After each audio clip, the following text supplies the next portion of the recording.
Veja, quando você tira quase 14 milhões de votos, você numa democracia sadia, que a nossa está longe de ser, mas eu colaboro para que ela seja, você recebe uma espécie de mandato também, não é? O que recebeu 57 milhões recebe o mandato de governar. E aquele que recebeu 14 milhões de votos, que são muito expressivos, tem a tarefa de cobrar, de vigiar, de apontar os defeitos. E eu estou procurando fazer isso, exercitar essa honrosíssima tarefa de construir um movimento, né? Criar uma corrente de opinião que compreenda o que está acontecendo com o Brasil fora das paixões e ódios reducionistas que estabelece uma espécie de simbiose, de parasitismo recíproco entre o bolsonarismo e o petismo corrupto, né? E propor soluções. Então, a cada crítica eu tenho me obrigado a estudar e a propor alternativas, e isso, preferencialmente, são meios universitários, ambientes universitários, porque meu foco é criar essa corrente de opinião, não é? Mas eu tenho circulado também em ambientes populares. Todos os convites que eu recebo eu tenho circulado. Sim, nós estamos explicitamente dedicados a construir uma corrente de opinião. Não é? O trabalhismo é o ambiente onde eu trabalho, onde eu atuo, onde eu faço a minha militância, está aberto a novas filiações, mas esse movimento extrapola o PDT e tem um foco na juventude universitária por uma circunstância prática. Eles são, a um só tempo, as maiores vítimas do que está acontecendo com o Brasil, e eles têm o potencial de capturar os conceitos um pouco mais elaborados, volto a lhe dizer, num ambiente em que a política tenta a redução o tempo inteiro.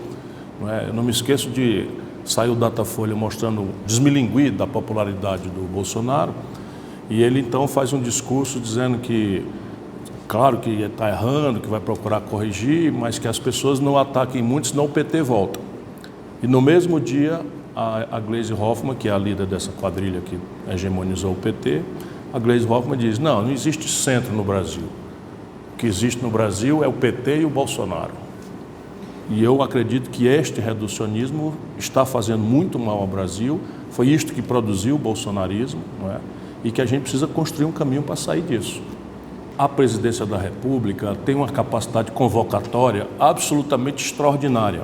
Essa capacidade convocatória ela é declinante com o tempo, mas ela no primeiro dia do governo, ou entre a eleição e a posse, ela atinge um limite máximo em que praticamente 100% das energias do país estão disponíveis para uma convocação do presidente. E qual não é meu susto, embora eu não esperasse nada bom do Bolsonaro, mas é muito pior porque ele se cerca, né, de um governo que tem basicamente três vetores. Uma pseudo-racionalidade neoliberal, uma mofada que não conhece o Brasil, que é o Paulo Guedes, um núcleo eu estou chamando de Praça da Alegria, que são um bando de louco, alucinado, né? Esse ministro do Meio Ambiente, o ministro das Relações Exteriores, a ministra da Mulher, não sei das quantas e tal, né? Enfim, são um bando de louco, alucinado, e esse núcleo militar também corrompido, né? Corrompido pelo poder, né? Que pensou que ia tutelar o Bolsonaro e, na verdade, está sendo usado pelo Bolsonaro para navegar esse projeto de poder abirobado que ele tem. Olha, o ministro da Infraestrutura não destoa, do seu ponto de vista de qualificação. O Paulo Guedes é uma pessoa respeitável por mim, né? O que ele não conhece o Brasil, ele é intoxicado ideologicamente, é um mané ganhão de dinheiro, nunca compreendeu, nem jamais compreenderá o Brasil, parou de ler há muito tempo, né? Mas é uma pessoa, vamos lá, tratável, respeitável sob esse ponto de vista. Mas esse ministro do Meio Ambiente é um bandido, né? Esse ministro das Relações Exteriores é um lunático e por aí vai. Discriminar uma região atenta contra a unidade nacional, que é um dos casos clássicos de crime de responsabilidade. E eu tenho até defendido que o Ministério Público deveria abrir uma investigação para compreender. Já se interam 60 dias e não há nenhuma providência estratégica, não é, nas duas obrigações inadiáveis. Uma, contenção do dano, que ainda está se aprofundando, eu fui visitar agora o litoral, e o dano econômico. Porque o que está acontecendo agora? Muita gente cancelando visita turística, que já é um prejuízo extenso, e todo mundo que vive da pesca também está começando a sofrer grave, porque as pessoas não compram mais, com medo da intoxicação, enfim. E, de outro lado, a identificação dos responsáveis por isso. É preciso pedir cooperação internacional. Não é razoável que a gente, a altura dessa, fique com especulação pirada ideologicamente, né? Ao invés de abrir um inquérito sério, pedir cooperação internacional. Você tem hoje satélite geoestacionário com memória de vídeo de tudo que acontece no planeta Terra em tempo real, com memórias recuperáveis. Você tem, enfim, um mapeamento dos fluxos de petróleo, tem um mapeamento das correntes marítimas, dos ventos. Então, um cruzamento disso, acredito que não seria muito difícil da gente identificar e cobrar indenização. Veja, se você reparar, o Bolsonaro ele tem uma lógica. É uma lógica estúpida, é uma lógica de um menino de 13 anos, né, paranoico, mas a lógica dele é basicamente o seguinte: ele cria uma aberração qualquer todas as vezes que tem um fato real, grave, gravíssimo, avançando na direção dele. Então, o que é que nós precisamos nesse momento? É não cair nesse jogo, né? Não cair nesse... O jogo qual é? As gravações do Queiroz revelam que o Queiroz é muito mais do que já se supunha que ele fosse, né? Ele está ali dando conselhos estratégicos, com uma intimidade, com uma naturalidade, depois do escândalo já acontecido, o que revela também a renitência delinquente, né, de um homem que tem 10 homicídios nas costas e que faz parte de um grupo ligado às milícias do Rio de Janeiro.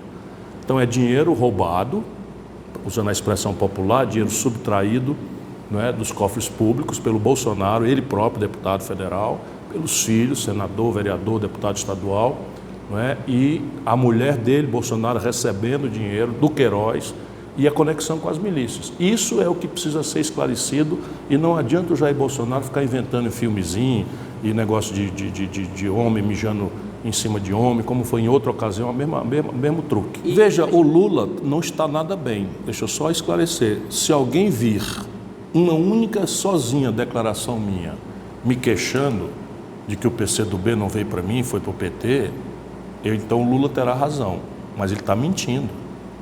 Eu não fiz essa queixa, jamais fiz essa queixa. O que eu tenho a clareza é o seguinte, é que com esta quadrilha que hegemonizou o PT, eu não ando mais. E eu respeito muito o militante médio do PT, eu sei bastante bem separar o joio do trigo. Se você pegar, não é, Olívio Dutra, Raul Ponte, Henrique Fontana, não é, nenhum deles está envolvido em nenhuma falcatrua. Se você pegar Eduardo Suplicy, não está envolvido em falcatrua. Se você pegar... Hein? Não, eu estou mencionando o Tasso Genro, enfim. Eu apoiei o Rui Costa, apoiei o Camilo Santana no meu estado, nesta eleição. Apoiei o Wellington Dias no Piauí, nesta eleição. Apoiei o irmão Viana no Acre, de novo, nesta eleição. Então, vamos separar bem as coisas, não é? Esta burocracia é responsável pela debacle econômica mais grave da história do Brasil. A debacle econômica mais grave da história do Brasil. E o PT está forjando uma nova língua, sabe? Porque basicamente eles querem lembrar do período Lula em que o consumo cresceu de forma bastante generosa, pelo salário mínimo que melhorou, o crédito que explodiu, né, de 17% para 55% do PIB, isso tudo é verdade. Aí vem a Dilma, pega o desemprego em 4, entrega com 14. Não consegue reunir 1/3 dos deputados federais no primeiro ano de governo. A Dilma que entra fazendo uma faxina. Faxina de quê, cara pálida? Quem faz faxina está limpando o quê? Sujeira. Quem produziu a sujeira? Aí vamos lá, ela nomeou o Gedel Vieira Lima para a vice-presidência da Caixa Econômica. O Lula nomeou o Gedel, e o Gedel, para o espectador do Congresso em Foco lembrar, é aquele dos 51 milhões de reais dentro de mala no apartamento. Quem foi que nomeou a diretoria da Petrobras toda que a Dilma afasta como uma faxina? Então parece assim que o povo é imbecil e eu não sou. Então, de um momento para diante, sabendo o que eu sei, conhecendo o que eu conheço, se eu não rompo, eu sou cúmplice. Compreende? O Paulo Paim, rapidinho... Pronto, outro petista, Paulo Paim. Cadê o Paulo Paim? Eu só tenho elogios.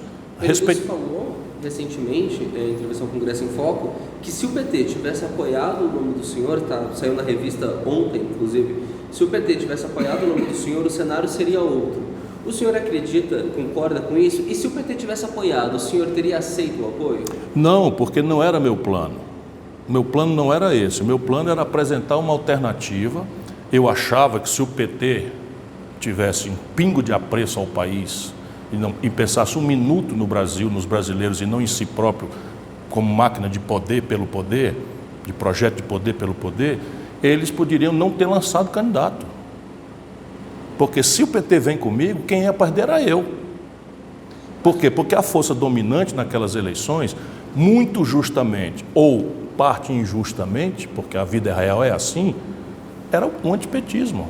Se o PT vem comigo, eu perdi a eleição, não é verdade, não, eu nunca imaginei isso. O governador Camilo falou antes da eleição, no começo de 2017, que defendia, foi um dos primeiros a defender que o senhor e o Haddad ficassem na mesma chapa. E não houve nenhuma... Eu tive essa conversa com o Haddad, dizendo para ele, primeiro, que a natureza do PT é do escorpião, não me apoiaria em nenhuma circunstância. A segunda questão é que o PT preferia perder a eleição. Obviamente o Lula, Luiz Inácio Lula da Silva, que é um gênio da política, sabia que a eleição estava perdida e resolveu fazer aquilo que ele sempre fez, cuidar do PT. Então o que é que faz? O Lula faz uma fraude. Vamos ter conveniência, não é possível que o Brasil esteja tão anestesiado, que a generosidade do nosso povo com o Lula seja tão exagerada, que se esqueça tudo. Quem botou a lei da ficha limpa em vigor foi o Lula, contra a minha opinião. Contra a minha opinião. Por quê? Porque o que é? Eles hoje estão advogando que a prisão em segunda instância não é correta. Pois bem, o que é, senão a lei da ficha limpa, a subtração dos direitos políticos de um cidadão sub judice, cuja sentença não transitou em julgado ainda? Dentro do melhor direito, é uma aberração. Pois ele bota em vigor a lei e depois se apresenta como candidato. Todo mundo sabia que ele não podia ser candidato. E o Haddad se presta a essa fraude. E no limite, ele queria que eu me prestasse a essa fraude. Eu recusei. Convite, eu não me recuso a conversar com ninguém. Eu não tenho nenhum apreço político pelo Lula. Nenhum. Acho que ele é o grande responsável por essa tragédia econômica, social e política que o Brasil está vivendo. Porque não tem grandeza. Só pensa em si e virou um enganador profissional. Eu vi a última entrevista dele, eu fico chocado. Você que acertou com Eduardo Campos para sucedê-lo. Mentira! Mentira! Ele vetou a candidatura do Eduardo Campos a governador e o Eduardo Campos chegou na minha sala chorando, porque trabalhava no mesmo prédio, e eu liguei para o Lula e fui imediatamente lá exigir a retirada do veto. E o Eduardo Campos foi candidato e eles ainda fizeram o diabo para derrotar o Eduardo Campos. Não, isso não tem culpa, isso é falta de voto. A única explicação para a derrota eleitoral é que o meu adversário teve mais votos do que eu. Mas como virar isso? Qual estratégia o senhor acredita que poderia... Na minha mente, ideia, exemplo e militância. Faltou isso, faltou a militância, que é um dos pontos... Não, faltou tudo. Tá certo? Faltou tudo, o ambiente. Eu fui identificar um ambiente em que a principal força, a gente vê depois, não vê com tanta clareza antes, a principal força dominante no país, do sudeste para baixo e centro-oeste, era o antipetismo. Portanto, a ideia minha estava mais ou menos sombreada, porque, corretamente, as pessoas me identificaram como um aliado do PT. Então, eu era o segundo voto da esquerda, o segundo voto da direita, mas o primeiro voto era o antipetismo, que tentou o Alckmin, a grande elite quis o Alckmin, não foi o Bolsonaro, engoliu o Bolsonaro, mas engoliu lá como última instância, porque o Amoedo não deu no couro, porque o Meirelles não foi ir para cima e tal, e eu fiquei com 38 segundos na televisão. Eu não conversei com a Marta, não, nós somos amigos de muito longa data, mas quem está conversando com ela é o Lupe. Mas há mesmo essa...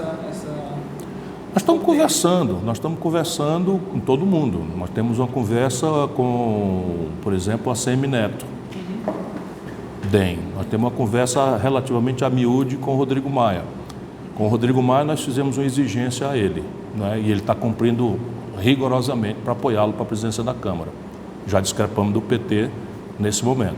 Nós exigimos dele duas coisas. Uma, que garantisse os espaços de contenção de danos que nós precisávamos ocupar, e ele está cumprindo rigorosamente. Nós conseguimos já várias proezas aqui no Congresso, sendo uma bancada pequena, e a outra, obrigar o Bolsonaro ao jogo democrático. Ele está cumprindo exemplarmente. Acha A história vai registrar, por exemplo, que ele foi um dos mais gravemente responsáveis por impedir que o Bolsonaro levasse o Brasil a uma guerra com a Venezuela. Acha que na reforma da Previdência ele conseguiu desempenhar essa condição de danos? Sim, ele é diferente de tudo que a gente pensa. Né? Ele tem um pensamento absolutamente conservador, ele é muito alinhado a essa economia rentista, o protagonismo do baronato financeiro no Brasil, e nosso compromisso não é tirá-lo dessa posição. É, por exemplo, garantir que nas comissões especiais nossa participação seja garantida, que os nossos requerimentos sejam considerados e sejam deliberados, mas a gente sabe, humildemente, que nós somos minoria. E, nesse sentido, ele tem cumprido 100% do que acertou conosco.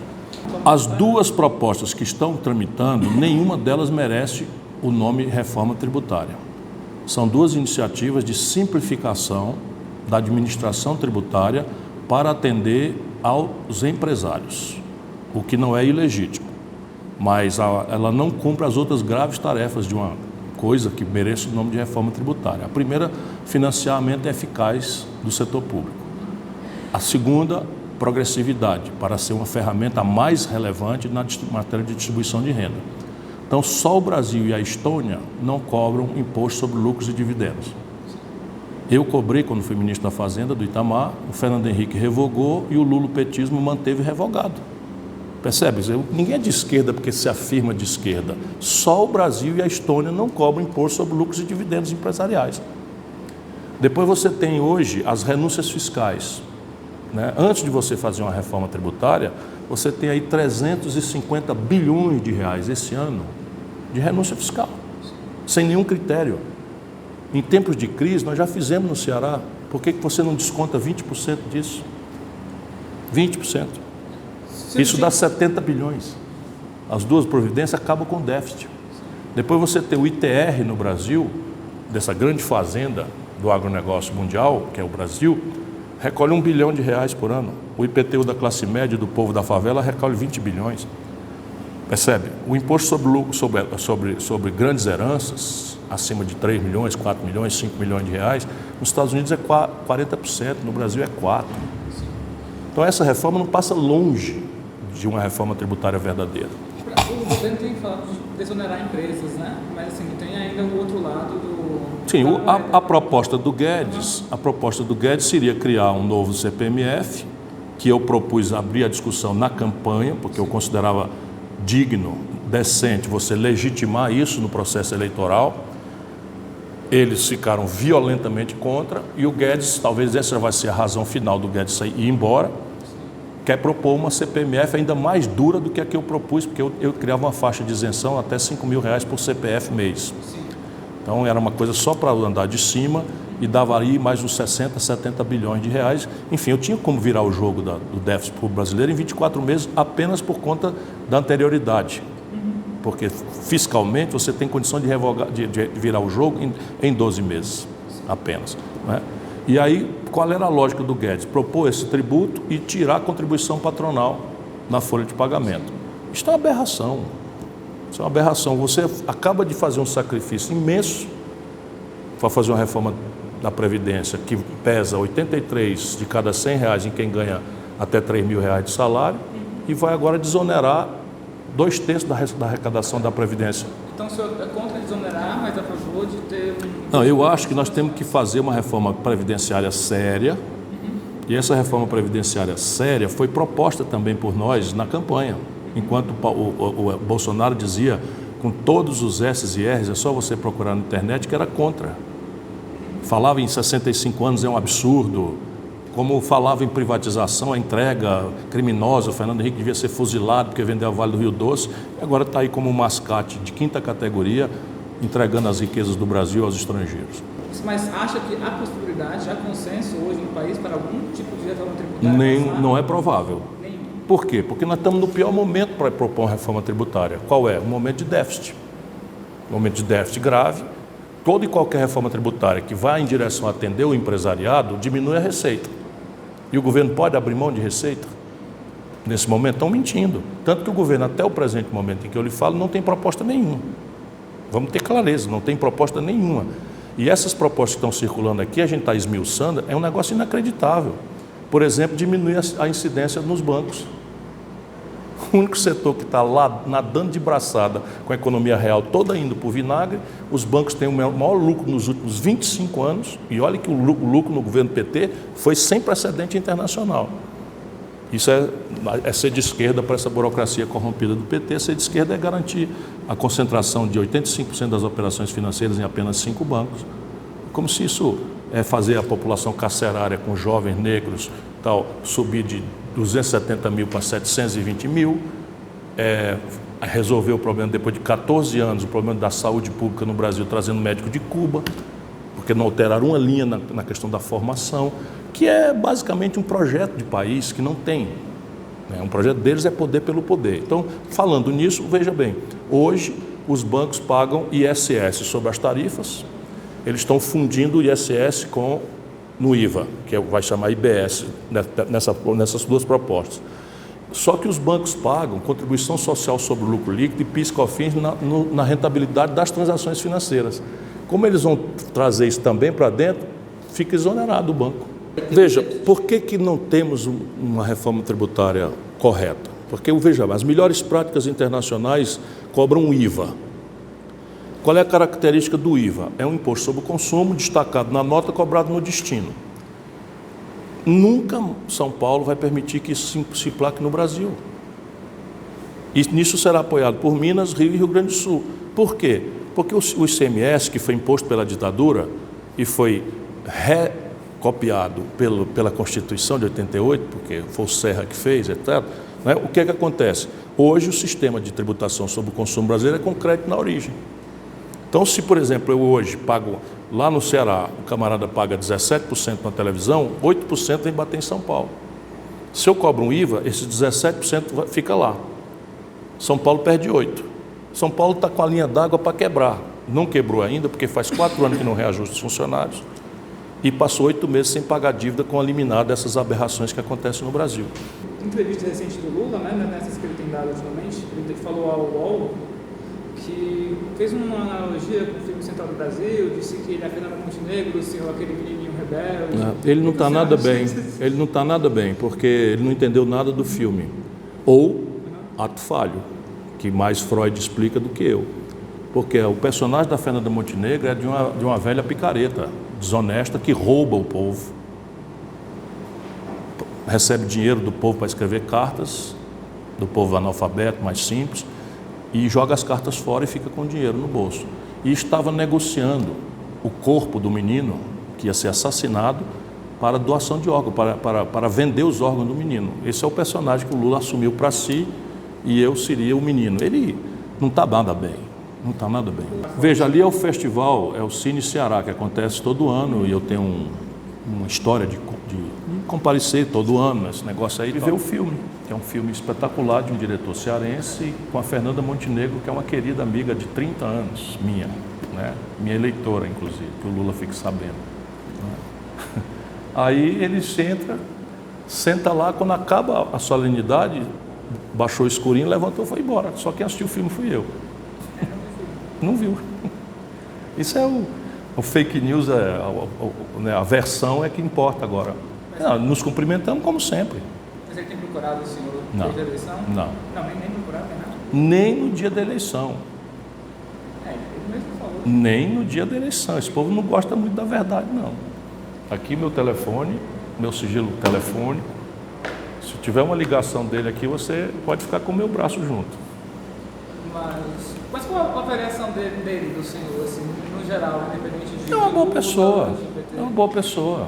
Uma boa pessoa. Agora, qual país do mundo, em qual democracia do mundo, um cidadão que é candidato à reeleição no cargo da principal cidade do país tem 16% apenas dos votos, perde em todas as urnas de São Paulo, dos bairros pobres, da classe média e dos ricos, é ele próprio escolhido para ser o candidato a presidente 1 ano e meio depois.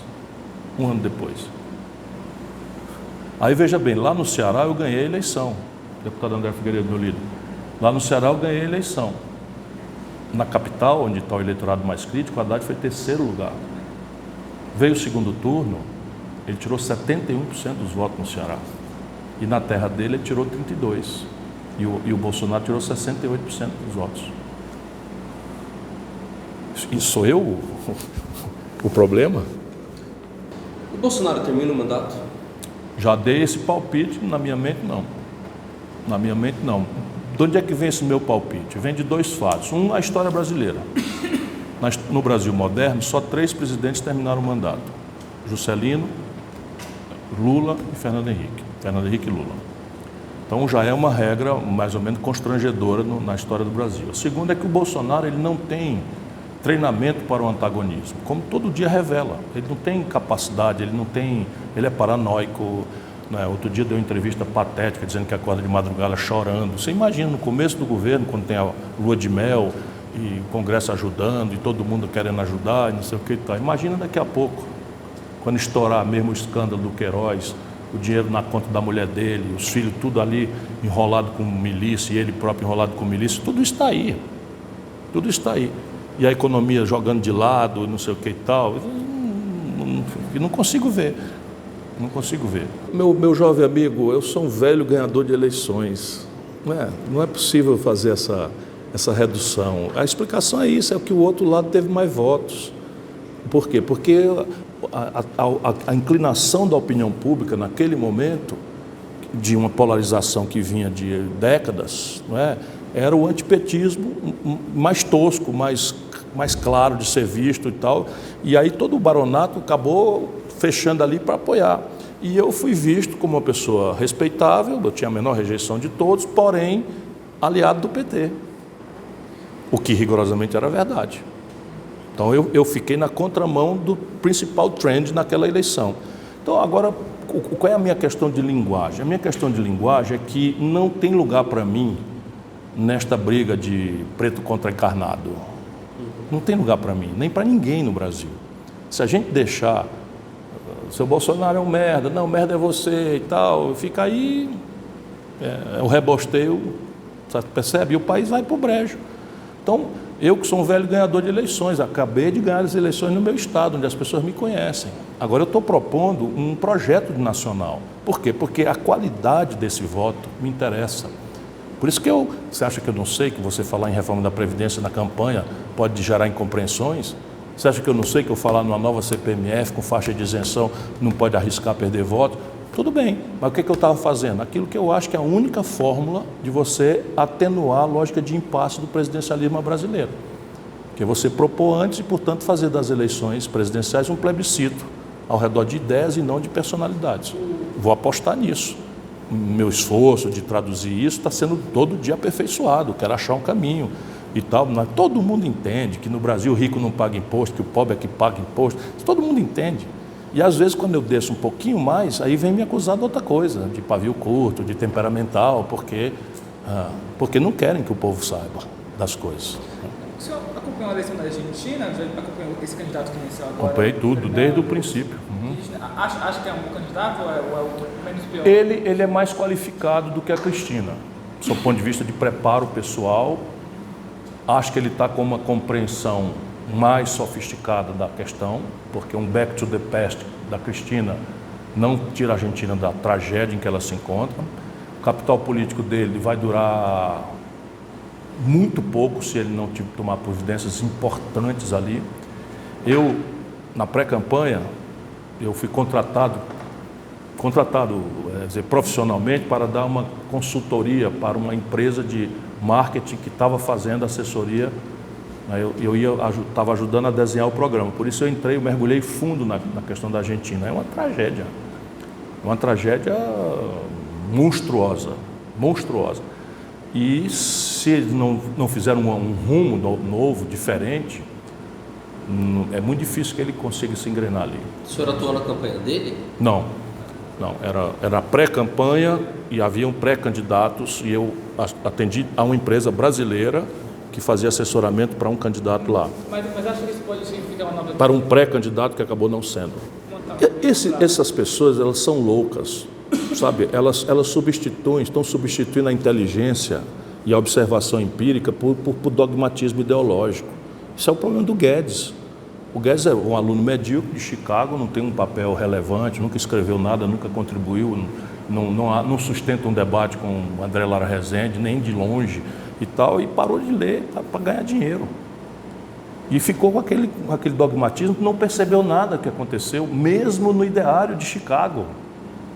Hoje o Larry Summers, ex-secretário do Tesouro americano, está falando claramente, como constatação óbvia, que é a observação, em vez da intoxicação ideológica, que o papel dos juros negativos não está sendo eficaz para tirar o mundo da catatonia econômica.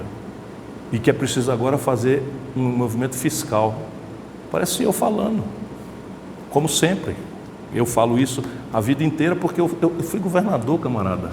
Eu governei o Estado, fui o governador mais popular do país. Esse é que é o problema. Observação empírica, eu fui governador de um Estado, 8º Estado brasileiro, que não por acaso é o Estado mais sólido financeiramente do país. Eu fui prefeito da 5ª maior cidade do Brasil, que fazia 3 administrações que me antecederam, atrasavam os funcionários, nunca tinham pago o 13º salário. Saí de lá, prefeito de capital mais popular do país, para me eleger, ganhando na cidade de Fortaleza, em todas as urnas. A turma não dá valor a isso não, mas eu acho que é por aí que a gente avalia as coisas. Eu ganhei em todas as urnas, em 4 urnas eu tirei 100% dos votos. Mas o senhor acha que tem essa tendência? Isso. Essa tendência é clara. Por quê? Porque o neoliberalismo é ideologia ruim vendida como ciência boa. E a observação empírica não se sustenta porque tem determinadas flagrâncias. Por exemplo, a personalidade do capital e o seu custo é uma variável global? É evidente que não. No Brasil você desconta um duplicata a 42% aqui no Distrito Federal, na Ceilândia, e um japonês desconta 2% ao ano. Se botar para competir, como o mito neoliberal propõe, um com o outro, com tal assimetria, essa outra economia morre. Mas você tem outras variáveis, por exemplo, o domínio tecnológico é uma essencialidade ao ato moderno de consumo. Olha aqui o que é que nós estamos usando. Este domínio tecnológico é global? É evidente que não. Você hoje tem problema dentro da Califórnia. Você é um trabalhador do Google, não tem mais horário de trabalho, não tem mais remuneração fixa, não tem mais não sei o que e tal, e ele é pago para ficar deitado numa rede para ter um insight.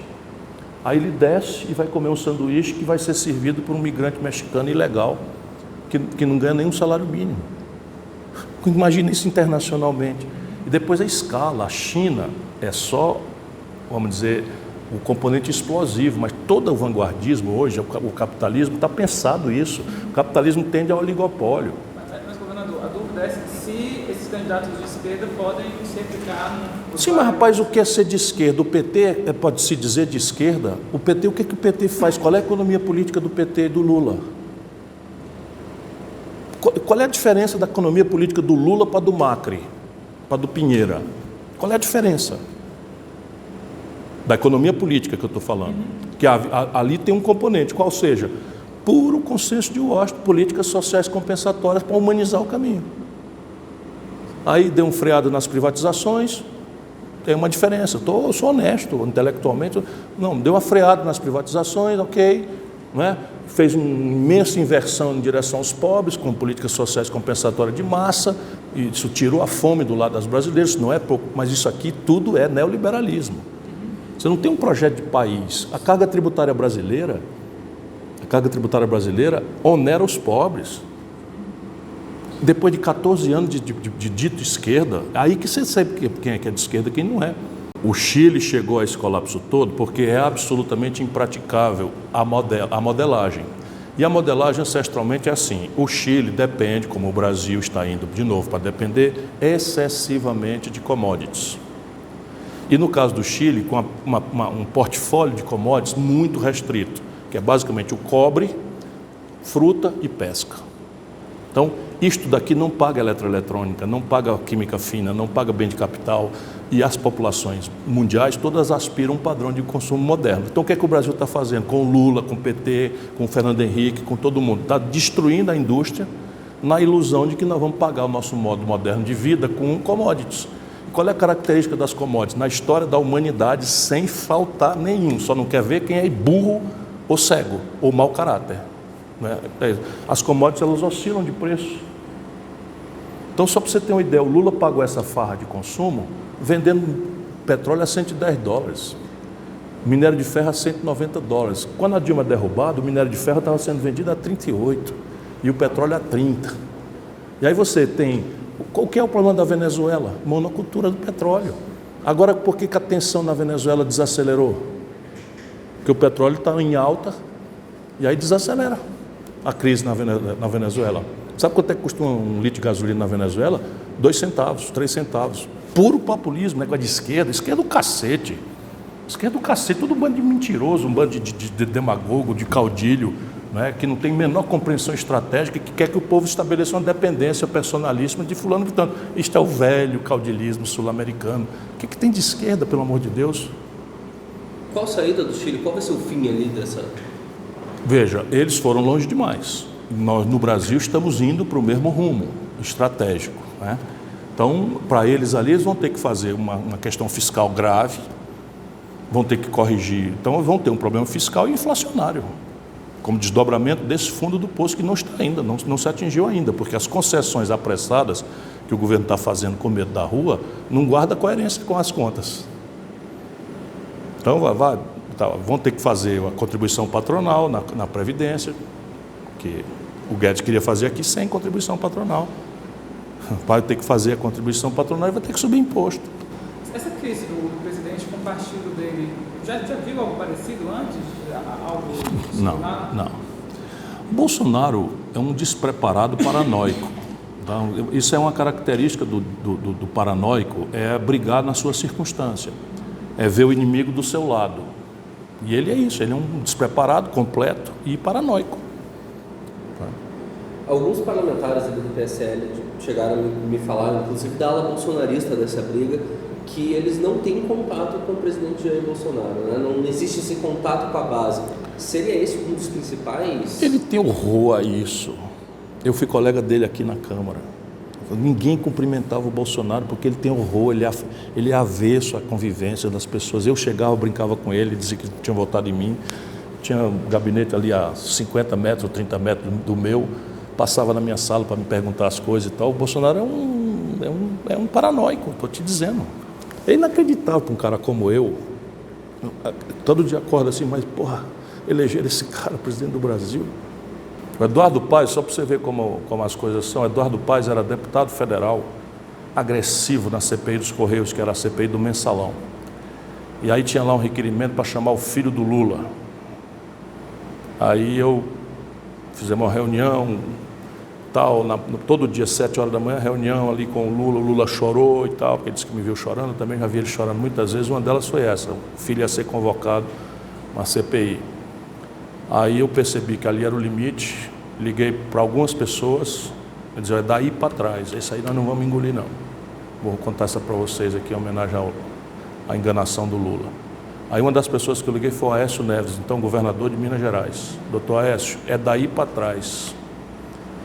Não, Ciro, eu fico feliz que você tenha ligado, porque também estou achando que está passando do limite e tal, mas ninguém conversa e tal. Pois é, eu estou lhe dizendo que é daí para trás. Nós não vamos aceitar e não vamos tocar fogo no país se vocês forem para cima do Lula com golpe. Não, vamos agir e tal. Aí você tem disponibilidade? Tenho. Aí mandou um avião me buscar aqui, em Brasília, eu ministro, e mandou um avião buscar o Eduardo Paes, deputado federal, e o Gustavo Fruit, deputado federal, os dois membros da CPI. E aí me mandou buscar, eu fiquei ali, tal, olha, daqui para trás, o pau quebrou, né, assim, no hangar do governo de Minas, no aeroporto da Pampulha. O pau quebrou, disse, olha garoto, disse que se ofendeu mesmo foi com esse garoto. Olha garoto, vocês estão pensando o quê, rapaz? Vocês vão tocar fogo no país, ninguém nunca mais governa esse país, vocês são loucos, rapaz. É daí para trás, você não vai estudar história, olha o que aconteceu com Getúlio, vocês não vão fazer isso com o Lula, mas nem a pau no Juvenal e tal.